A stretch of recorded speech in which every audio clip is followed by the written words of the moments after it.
না, প্রিপারেশন যদি বলেন আমার মনে হয় প্রিপারেশনটা মোটামুটি ভালোই হয়েছে। বাট হ্যাঁ, এটা এটা বলবো যে আর একটু বেটার হতে পারতো। পাকিস্তান সিরিজটা একটু ডিলে হইলো, যার কারণে একটু সময়টা কম পাওয়া গেছে কিছু ক্ষেত্রে।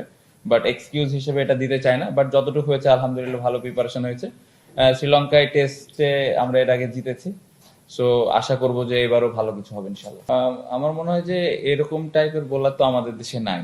সো প্রিপারেশন যদি আমি ওইভাবে নিতে চাই, সম্ভব না, কারণ আমাদের দেশে নাই। সো আমাদের যেই রিসোর্স গুলো আছে প্র্যাকটিসে, যে বোলার গুলো আছে ওদেরকে ফেস করে আসলে প্রিপারেশনটা নিতে হয়। আর আম, অন্যান্য প্রিপারেশন আমি বলবো যে অনেক দিন ধরে অনেক প্লেয়ার খেলতেছে, এক্সপিরিয়েন্স অলসো, ওই বোলার গুলাকে কিভাবে হ্যান্ডেল করা লাগবে, এই প্রিপারেশন গুলো মেন্টালি যেভাবে নেওয়া যায় ওদের ভিডিও দেখে হইতে পারে। সো এটা আসলে খুব স্পেসিফিক ভাবে প্রিপারেশন নেওয়াটা ডিফিকাল্ট, বাট আমার মনে হয় যে যতটুকু সম্ভব মেন্টালি বা ভিডিও দেখে যতটুকু নেওয়া যায়।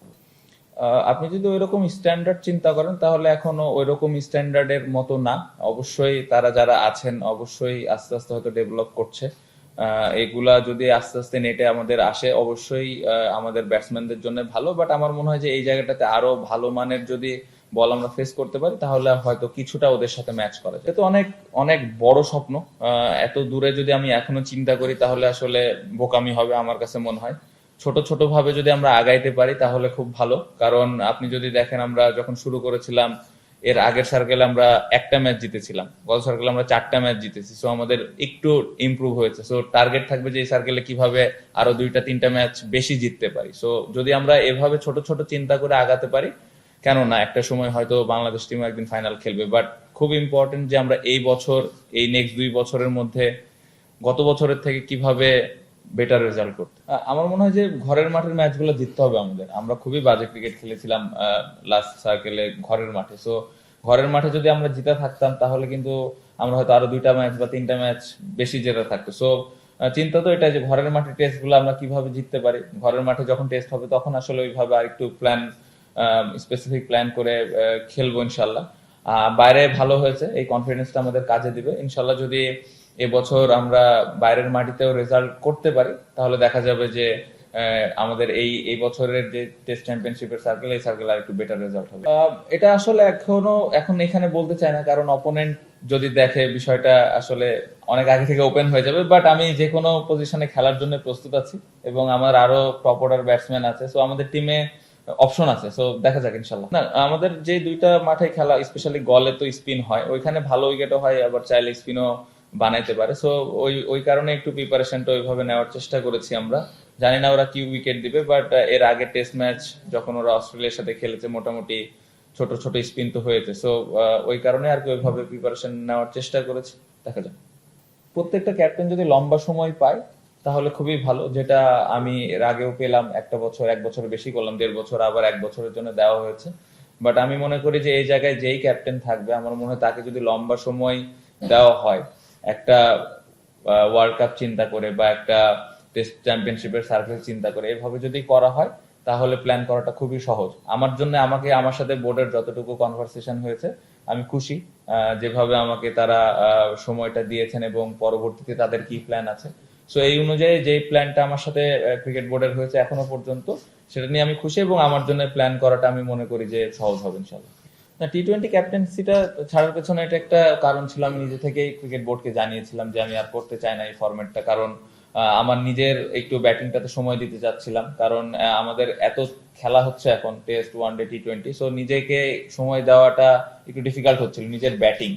সো ওই জন্য টি-20টা আমি বোর্ডকে রিকোয়েস্ট করেছিলাম যে আমি ওই জায়গাটাতে ব্যাটিংটাতে আর একটু ফোকাস করতে চাই, যাতে করে আমি ওইখানে ব্যাটিংটাতে একটু বেশি কন্ট্রিবিউট করতে পারি দলকে। এবং যেটা আমার মনে হয় যে সামনে যদি অপরচুনিটি আসে তাহলে আমি হয়তো আরো ভালোভাবে সবাই তো কাজ করছে সারা বছরই, যখন যে ফ্রি টাইম থাকে সব সময় কিন্তু স্কিল নিয়ে কেউ না কেউ কাজ করে। এখানে আপনি যদি দেখেন আসলে স্কিল নিয়ে কাজ কতটুকু হচ্ছে এটা তখনই বোঝা যায় যখন আমরা আস্তে আস্তে রেজাল্ট হওয়া শুরু হবে। এই মুহূর্তে যদি বলেন খুব বেশি একটা ভালো রেজাল্ট হচ্ছে না। সো হয়তো আরো কোনো জায়গায় আমাদের একটু কাজ করা লাগবে। বাট হ্যাঁ, সবাই স্কিল নিয়ে ভালো কাজ করছে এবং যার যে জায়গায় ল্যাকিংস আছে এই জায়গাগুলো কিভাবে ইমপ্রুভ করা যায় এগুলো নিয়ে কাজ করছে। বাট দিন শেষে আসলে রেজাল্টটা খুব ইম্পর্টেন্ট। যদি আমরা ভালো খেলতে পারি তাহলে আসলে সবার জন্য ভালো।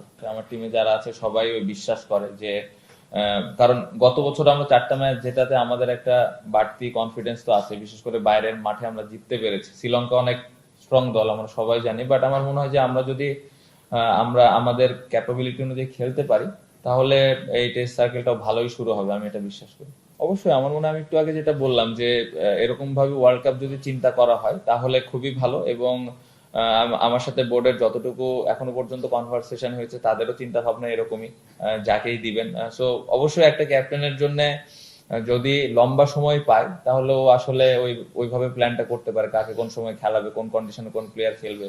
আমরা অনেক সময় ব্যাটিং পজিশন নিয়ে অনেক কথাবার্তা বলি, সো এই জিনিসগুলা ওই ক্যাপ্টেনের পক্ষে ঠিক করে ফেলাটা সহজ হয়। সো আমি আশা করব যে এইভাবেই ক্রিকেট বোর্ড দিবেন, এবং অলরেডি তো টেস্টে একটা সুন্দর স্টার্ট হয়েছে, আমি আশা করব যে ওয়ান ডে তেও এরকমই কিছু একটা প্ল্যান করবে। Obviously I think we have got some good cricketers, and last circle we did well in test cricket, especially away.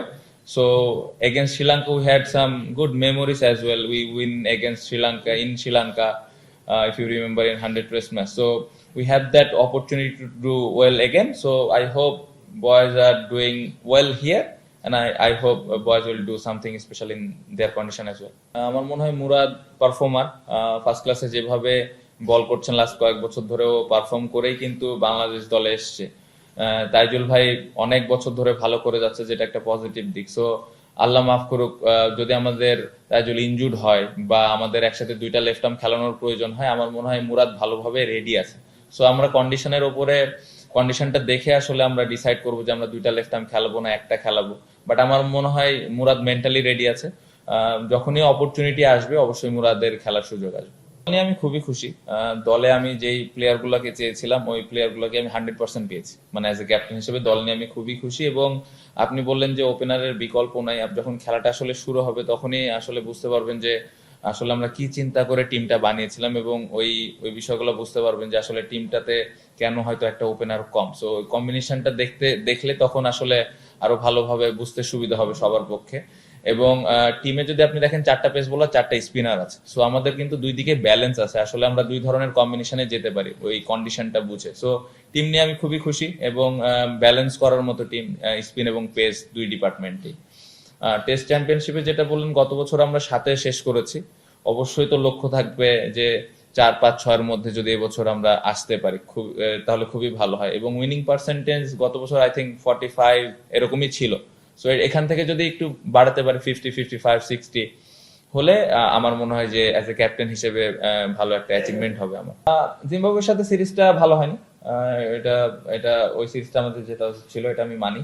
But আমার কাছে মনে হয় যে 2025 থেকে 2027 যে টেস্ট সার্কেলের যে ম্যাচগুলো আছে এইখানে আমরা কত ভালো রেজাল্ট করতেছি, কত ভালো খেলতেছি। কারণ এইখানে অনেক গুরুত্বপূর্ণ, এটা একটা ওয়ার্ল্ড কাপের মতো। সো এই জায়গায় যদি আমরা টিম হিসেবে দল হিসেবে ভালো করতে পারি তাহলে ক্যাপ্টেন হিসেবে ভালো লাগবে।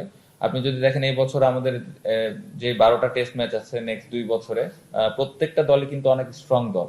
সো সহজ হবে না, অনেক চ্যালেঞ্জের মধ্যে দিয়ে যেতে হবে। সো এই টিমটা সবাই মিলে একসাথে যদি আমরা কষ্ট করি, মেহনত করি, তাহলে আমার মনে হয় যে একটা বেটার রেজাল্ট করা সম্ভব।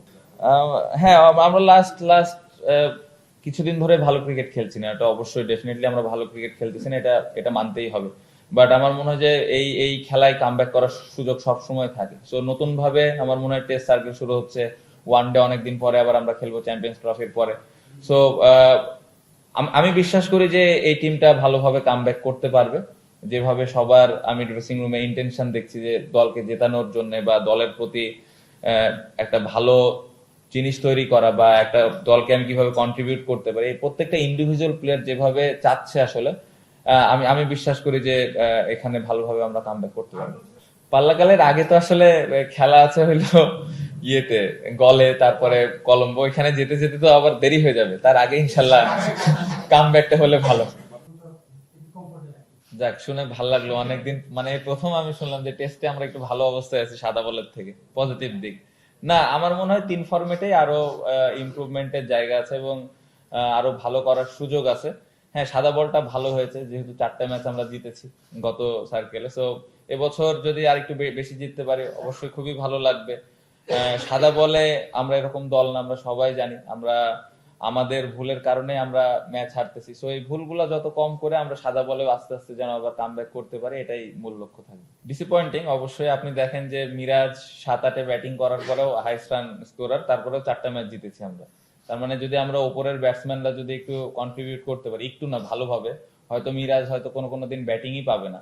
সো তখন দেখা যাবে যে আমরা আরো বেশি ম্যাচ জিততেছি। সো টপ অর্ডারে যারা আমরা ব্যাটিং করি বা মিডল অর্ডারে যারা ব্যাটিং করি, টেস্ট ক্রিকেটের দায়িত্বটা তাদেরই, এবং ফার্স্ট ইনিংসটা খুব ইম্পর্টেন্ট। ফার্স্ট ইনিংস আমরা কত রান করতেছি। সো অবশ্যই এই জায়গাটাতে তো আমি যেটা বারবারই বলছি যে সবাই কিন্তু কষ্ট করছে, বাট রেজাল্ট হচ্ছে না। কেন হচ্ছে না এই জিনিসটা ফাইন্ড আউট করাটা ইম্পর্টেন্ট। বাট চেষ্টার কমতি আসলে কারণ নাই, সবাই চেষ্টা করতেছে। সো আবার এক সেম কথাই বলবো যে ব্যাটসম্যানরা চেষ্টা করছে, প্র্যাকটিস করছে ওইভাবে যে কিভাবে কামব্যাক করা যায়, এবং আমি বিশ্বাস করি যে এই টপ অর্ডাররা যদি রান করে তাহলে বাংলাদেশ টিম আরো বেশি ম্যাচ জিতবে। অনেক বড় ব্যাপার। আমার মনে হয় যে আমরা অনেকদিন ধরে ওকে মিস করছিলাম, কারণ যেভাবে ও যে অবস্থানে থাকার পরে ইনজুর্ড হয়েছে, এটা আসলে আমাদের দলের জন্য অনেক একটা খারাপ সময় ছিল। ওই সময়টা আরো বোলার ছিল, বাট আমার মনে হয় এবার ওর পিক সময় ইনজুরটা হয়েছে। সো কামব্যাক করেছে, বাংলাদেশ টিমে আবার খেলবে ইনশাল্লাহ যদি অপরচুনিটি আসে। এটা দলের জন্য একটা বাড়তি স্ট্রেংথ হিসেবে কাজ করবে, এবং আমি আশা করব যে ওখানেও ভালো পারফর্ম করবে যদি সুযোগ আসে। প্র্যাকটিস ম্যাচে দারুণ বোলিং করেছে, ফিট আছে। আশা করব যে ফিট থাকবে এবং দলের হয়ে ভালোভাবে কন্ট্রিবিউট করবে। না, স্কিল নিয়ে কাজ করতে সমস্যা অনেক বেশি হচ্ছে সেটা বলবো না, কারণ পুরা পৃথিবী এখন এভাবে চলছে, সবাই কিন্তু সব প্লেয়াররা এভাবে অ্যাডজাস্ট করছে। আমার মনে হয় যদি আমরা আরেকটু ভালো উইকেটে ব্যাটিং করতে পারি, আরেকটু প্র্যাকটিস করতে পারি, আমরা ডোমেস্টিক যখন খেলি তখন যদি ওই জায়গাগুলোতে আরেকটু বেটার উইকেটে প্র্যাকটিস করি বা ম্যাচ খেলি বা নেট নেট প্র্যাকটিস গুলো করি, তাহলে আমার মনে হয় যে এর ভেতর দিয়েও স্কিলটা ইমপ্রুভ করা সম্ভব। কারণ স্কিলের জন্য আপনি আলাদাভাবে সময় এখন পাবেন না, যারা 3 ফরম্যাট খেলে। আর যারা 1 ফরম্যাট খেলে, 2 ফরম্যাট খেলে, তাদের জন্য হয়তো একটা সময় থাকে। সো আমি বলবো যে আমি আশা করবো যে উইকেট গুলা যত তাড়াতাড়ি সম্ভব আমাদের আরেকটু বেটার করলে আমাদের প্লেয়ারদের জন্য। এটা তো ক্রিকেট বোর্ডের ডিসিশন, আসলে অনেক লজিস্টিক্যাল ব্যাপার থাকে, এটা আসলে ক্রিকেট বোর্ড আলো ভালো অ্যান্সার